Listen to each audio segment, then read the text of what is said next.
नमस्कार प्रिय भक्तों, आज की यह वीडियो आपके धन सुख और शांति से जुड़ी एक बहुत बड़ी सच्चाई बताएगी। क्या आपको पता है पूजा घर में रखा गलत पानी या गलत दीपक घर में परेशानी और दरिद्रता ला सकता है। और अगर आपने सही तरीका जान लिया तो वही पूजा घर लक्ष्मी का स्थायी निवास बन सकता है। इसलिए वीडियो को अंत तक जरूर देखिए, क्योंकि आज का एक एक नियम आपका भाग्य बदल सकता है। पूजा घर में पैसे कैसे रखें, इस पर मेरे व्याख्यान में आपका स्वागत है। आप में से ज़्यादातर लोगों ने पूजा घर में पानी भरा हुआ देखा होगा।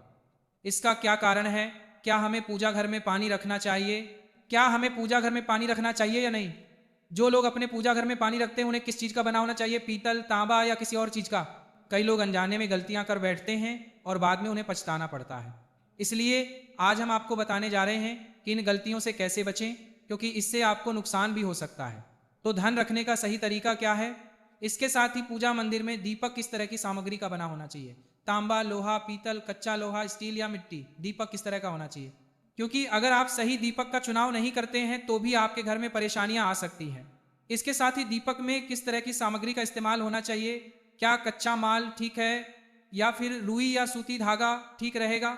अब कई लोग इन बातों को नज़रअंदाज कर देते हैं, जिसकी वजह से उन्हें पितृदोष, शनि दोष, काल, सर्प दोष या दरिद्रता जैसी समस्याओं का सामना करना पड़ता है। इसके साथ ही कई लोग सवाल पूछते हैं कि गुरुजी, मुख्य द्वार पर जल छिड़कने का सही समय और तरीका क्या है? क्या नहाने के बाद छिड़कना चाहिए या बिना नहाए भी किया जा सकता है? और झाड़ू लगाने से पहले जल छिड़कना चाहिए या बाद में? एक और सवाल है जो अक्सर पूछा जाता है, अर्थात क्या रजस्वला धर्म यानी पीरियड्स के दौरान मुख्य द्वार पर जल छिड़का जा सकता है या फिर दीपक से किया जा सकता है? और जब मुख्य द्वार पर जल छिड़का जाए तो क्या अंदर से छिड़कना चाहिए या बाहर से? फ्लैट या किराए के मकान में रहने वाले लोग भी पूछते हैं कि गुरुजी, मुख्य द्वार पर जल छिड़कने का सही तरीका क्या है? तो आज की कहानी इन्हीं सवालों पर आधारित है। तो सबसे पहले जानते हैं कि मंदिर में पूजा के लिए किस प्रकार के दीपक का प्रयोग करना चाहिए। लोहा, तांबा, पीतल, कच्चा लोहा, स्टील या मिट्टी का। आखिर किस प्रकार का दीपक घर में रखना शुभ माना जाता है? अगर गलती से भी घर में गलत धातु से बना दीपक रख दिया जाए तो पूरा घर अव्यवस्थित हो जाएगा, बंजर हो जाएगा और बर्बाद हो जाएगा। देखिए, स्टील के दीपक में पूजा करने से घर में शनि नाराज होते हैं और स्टील के दीपक की भी पूजा नहीं करनी चाहिए, क्योंकि इससे घर में दरिद्रता आती है, बाजार में शोषण होता है। कांच के दीपक भी आ गए हैं, लेकिन भूलकर भी कांच का दीपक घर में न लाएं, वरना राहु और केतु आपके घर में आ सकते हैं और घर का नाश हो सकता है। कांच का दीपक शनि और राहु को अप्रसन्न करता है और तांबे, पीतल और मिट्टी का दीपक धन की देवी लक्ष्मी को आकर्षित करता है। इसलिए घर में किसी अन्य प्रकार का दीपक लाना उचित नहीं है। पीतल और मिट्टी का दीपक शुभ और मंगलकारी माना जाता है, क्योंकि यह शनि और राहु केतु को प्रसन्न करता है। साथ ही यह शुभ ग्रहों के प्रभाव को भी कम करता है। इसके साथ ही यह शुभ ग्रहों के प्रभाव को भी कम करता है। कच्चे लोहे और तांबे से बना दीपक सर्वोत्तम है। जो लोग पीतल और स्टील से दीपक बनाते हैं उनके घर में परेशानियां और दरिद्रता आ सकती हैं। पीतल और स्टील से बना दीपक शुभ माना जाता है। क्या आप जानते हैं कि मंदिर में घंटी क्यों बजाई जाती है? भगवान शंकर के मंदिर में घंटी बजाने का उद्देश्य क्या है? घंटी क्यों बजाई जाती है? तो शास्त्रों के अनुसार जब भी आप मंदिर में घंटी बजाते हैं, शिव महापुराण, लिंग पुराण और विष्णु पुराण में कहा गया है कि जैसे ही घंटी बजाई जाती है, सभी तीर्थयात्री जो साधना, जप और तप कर रहे हैं, जो भी दान किया जा रहा है, इन सभी का सारा शुभ फल उस समय आपके खाते में जमा हो जाता है। अब मंदिर में घंटी बजाने का महत्व समझिए। जब लोग भजन कर रहे हों, साधना कर रहे हों, अभिषेक कर रहे हों या पूजा पाठ में व्यस्त हों, तो 3 बार घंटी बजाने से उनके सारे पुण्य हमारे खाते में आ जाते हैं, जिससे हमारा भाग्य उज्जवल होता है। एक खास बात यह है कि घर में घंटी बजाना बहुत शुभ माना जाता है, लेकिन बच्चों को घंटी खेल के तौर पर नहीं दी जाती, क्योंकि घंटी बजाने से सारे पुण्य हमारे खाते में आ जाते हैं। इसलिए घंटी सिर्फ पूजा पाठ और भजन के समय ही बजानी चाहिए, इसे खेल की तरह न लें। मंदिर में घंटी बजाने का तरीका भी महत्वपूर्ण है। इसे हमेशा प्रेम और भक्ति से बजाना चाहिए, बल प्रयोग से नहीं। कई बार लोग मंदिर का द्वार बंद होने के बाद भी घंटी बजा देते हैं, जिससे पाप लगता है। इसलिए अगर भगवान मंदिर में विश्राम कर रहे हों तो उस समय घंटी बजाना घोर पाप माना जाता है। जब मंदिर बंद हो जाता है तो घंटी को रस्सी से बांध दिया जाता है ताकि वह न बजे। घंटी बजाने का सबसे अच्छा समय सुबह 4 बजे से 11 बजे तक है, क्योंकि यह समय बहुत शुभ होता है। इसके अलावा शाम 6 बजे से पहले रात 11 बजे तक घंटी बजाई जा सकती है। रात 12 बजे के बाद मंदिर के द्वार बंद कर दिए जाते हैं और देवता विश्राम करते हैं। इस समय घंटी बजाना पाप का कारण बन सकता है। अब कई लोग सोचते हैं कि मंदिर में पानी क्यों रखा जाता है। इस जल को अमर माना जाता है। देवताओं के लिए इसका बहुत महत्व है, क्योंकि यह उतना ही महत्वपूर्ण है जितना कि आप प्रतिदिन कितना जल ग्रहण करते हैं।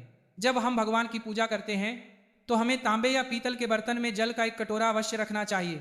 यह जल सागर के समान है और हमारे जीवन के दुखों का अंत करने में सहायक है।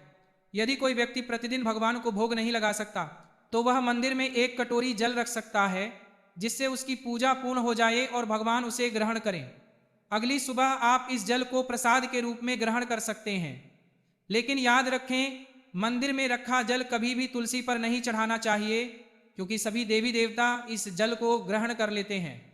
अगर आपके घर में लड्डू गोपाल या राधा कृष्ण हैं और आप उन्हें एक कटोरी जल चढ़ाते हैं तो अगली सुबह आप उस जल को तुलसी पर चढ़ा सकते हैं। मंदिर में रखे जल से अगली सुबह अपनी आंखें धोएं, इससे आंखों की रोशनी बढ़ती है और आंखों के रोग दूर होते हैं। जो लोग मंदिर में पानी का कटोरा नहीं रखते उनके घर में पानी की कमी रहती है, घर की हालत खराब हो जाती है, परिवार में परेशानियां आती हैं और दरिद्रता का सामना करना पड़ता है। आप चाहें तो पानी से भरे कटोरे में फूल डाल सकते हैं, जो बहुत शुभ माना जाता है। मंदिर में रखे पानी का एक और उपयोग यह है कि आप इसका इस्तेमाल घर में खाना बनाने या पीने में कर सकते हैं। लेकिन इस पानी का इस्तेमाल तभी करें जब आपके घर में सात्विक भोजन हो। अगर लहसुन या प्याज का इस्तेमाल हुआ है तो खाना बनाते समय इस पानी का इस्तेमाल न करें। परिवार के सभी सदस्य थोड़ी थोड़ी मात्रा में इस पानी को पी सकते हैं और बचा हुआ पानी आप घर के पौधों में डाल सकते हैं। ये पानी बेकार नहीं है, इसके कई उपयोग हैं।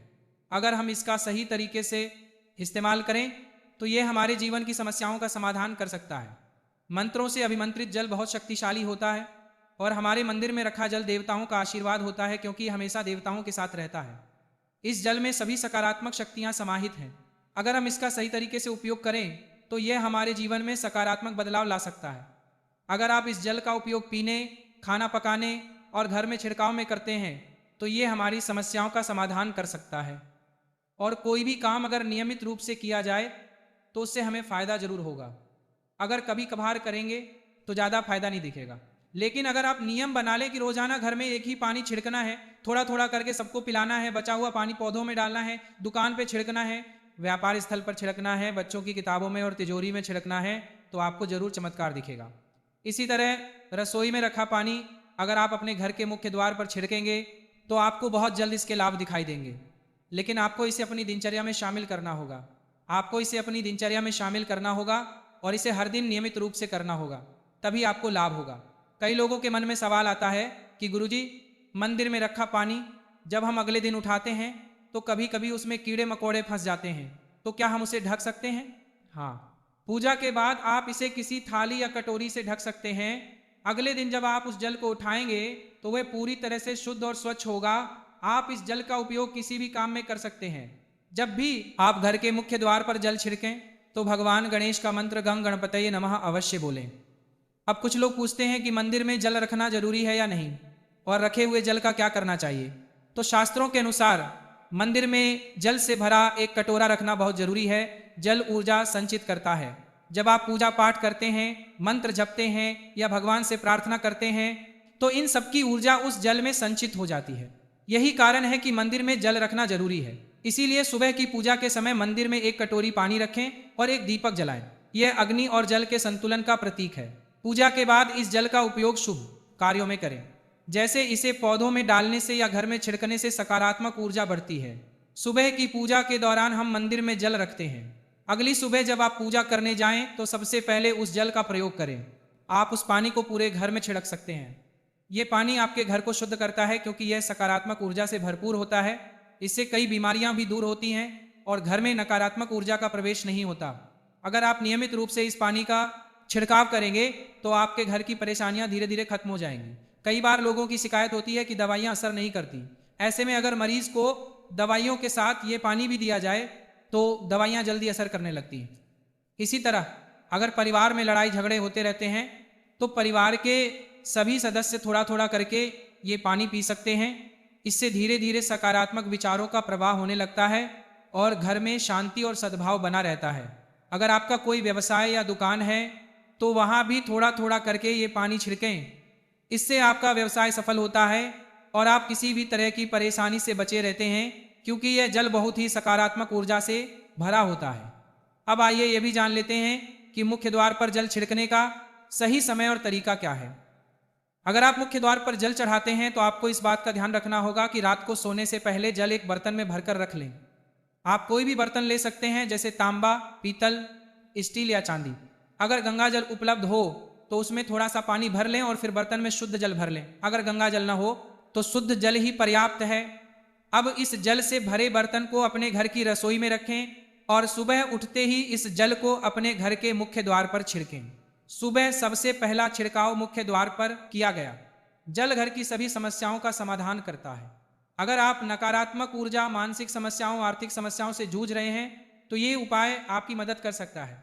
रसोई में मुख्य द्वार पर पानी छिड़कने से आपके घर की समस्याओं का समाधान हो सकता है। ये उपाय न केवल घर की समस्याओं का समाधान करता है बल्कि तंत्र मंत्र और बुरी नज़र के प्रभाव को भी दूर करने में मदद करता है। इस विधि को अपनाने से घर में सुख समृद्धि बनी रहती है और बीमारियां भी दूर होती हैं। आपको सूर्योदय से पहले इस जल का छिड़काव मुख्य द्वार पर करना चाहिए। अगर सूर्योदय के बाद आप मुख्य द्वार को किसी अन्य जल से धोना चाहें तो इसमें कोई समस्या नहीं है, लेकिन इस खास पानी को मुख्य द्वार पर छिड़कना जरूरी है। अब कई लोग पूछते हैं कि क्या इस पानी को छिड़कने से पहले नहाना जरूरी है या बिना नहाए भी ऐसा किया जा सकता है। देखिए, सुबह सुबह हम मुख्य द्वार पर जो पानी छिड़कते हैं वह एक ज़रूरी उपाय है, ऐसा नहीं है। ऐसा करना आवश्यक है, इसलिए सुबह जल्दी उठकर रसोई में जाएं और पहले से रखे पानी के साथ मुख्य द्वार पर जाएं, मुख्य द्वार खोलें और इस पानी को छिड़कें। पानी छिड़कते समय अपने माता पिता और देवी लक्ष्मी का ध्यान जरूर करें। ऐसा कहा जाता है कि सुबह देवी लक्ष्मी हर घर के दरवाजे पर आती हैं और जहाँ पानी छिड़का जाता है देवी लक्ष्मी प्रवेश करती हैं। पानी छिड़कते समय देवी लक्ष्मी से प्रार्थना करें, हे देवी लक्ष्मी कृपया मेरे घर में प्रवेश करें, मैं आपका स्वागत करने के लिए तैयार हूँ। उसके बाद अपने माता पिता का ख्याल रखें, क्योंकि मुख्य द्वार वह स्थान माना जाता है जहाँ माता पिता रहते हैं। जब आप दरवाजे पर पानी छिड़कते हैं तो माता पिता भी खुश होते हैं और आपको उनका आशीर्वाद मिलता है, इसलिए आपको नहाने की ज़रूरत नहीं है, आप ये काम कर सकते हैं। चलिए आपके अगले सवाल के बारे में बात करते हैं। क्या हमें पानी छिड़कने के बाद पानी छिड़कना चाहिए, या इसका जवाब है कि सबसे पहले पानी छिड़कना चाहिए, इसके बाद आप पानी छिड़क सकते हैं और प्रणाम करें। अपना दाहिना पैर जमीन पर रखें, फिर रसोई में जाएं और जल लेकर मुख्य द्वार पर जल छिड़कें। जल छिड़कते समय माता लक्ष्मी और भगवान विष्णु का ध्यान अवश्य करें। उसके बाद आप अपने घर के अंदर आ सकती हैं और अपने दैनिक कार्य जैसे झाड़ू लगाना, स्नान करना आदि कर सकती हैं। अब कुछ लोगों के मन में यह प्रश्न आता है कि क्या जल छिड़कने के बाद मुख्य द्वार को साफ किया जा सकता है। हाँ, आप ऐसा कर सकती हैं। सबसे पहले रसोई में पानी रखें और मुख्य द्वार पर जल छिड़कें। इसके बाद बचे हुए पानी से आप झाड़ू या पानी से मुख्य द्वार को साफ कर सकती हैं। अब कुछ लोगों के मन में यह प्रश्न आता है कि अगर वे फ्लैट में या किराए के कमरे में रहते हैं तो कहाँ जल छिड़कें और कहाँ दीपक जलाएं। इसका उत्तर यह है कि आप जहाँ भी रहते हैं गेट को अपना मुख्य द्वार माने, यानी जिस भी दरवाजे पर आपका नाम या नेम प्लेट है आपको जल छिड़कना है और दीपक जलाना है। अगर आपके पास एक ही कमरा है तो कमरे के दरवाजे को अपना मुख्य द्वार माने और वहाँ यह उपाय करें। अब अगला प्रश्न यह है कि क्या कर्म पूजा के दौरान दीपक नहीं जला सकते हैं, जो बिना शुद्धिकरण के नहीं किया जा सकता है, यानी अवधि पूरी होने के बाद ही आप दीपक जला सकते हैं। अब बात करते हैं घर के बाहर और अंदर दीपक जलाने के फायदों की। घर के बाहर दीपक जलाने के 5 बड़े फायदे आपको हैरान कर सकते हैं। कर्म पूजा के दौरान दीपक जलाने का महत्व आप सभी जानते हैं, क्योंकि हिंदू धर्म में देसी घी या सरसों के तेल का दीपक जलाना बहुत शुभ माना जाता है और तिल के तेल का दीपक भी जलाया जाता है। लेकिन भगवान के सामने दीपक जलाना सिर्फ पूजा का तरीका नहीं है, बल्कि अंदर और बाहर दीपक जलाना है। घर में दीपक जलाने से न केवल अंधकार दूर होता है बल्कि घर से नकारात्मक ऊर्जा भी दूर होती है। जहां दीपक जलाया जाता है वहां सकारात्मक ऊर्जा का वास होता है। स्वाभाविक है कि जहां सकारात्मक ऊर्जा होगी वहां भगवान का भी वास होगा। इसीलिए शाम होने से पहले दीपक जलाना शुभ माना जाता है। तेल से जलाए गए दीपक का प्रभाव बुझने के बाद भी आधे घंटे तक रहता है, जबकि शुद्ध देसी घी का दीपक करीब 4 घंटे तक वातावरण को सकारात्मक बनाए रखता है। घर में शुद्ध घी या सरसों के तेल का दीपक जलाने पर दीपक जलाने का एक और लाभ यह है कि इसके धुएं से सकारात्मकता आती है। घर में दीपक जलाने से बीमारियां नहीं फैलती हैं, परिवार के सभी सदस्यों को स्वास्थ्य लाभ मिलता है।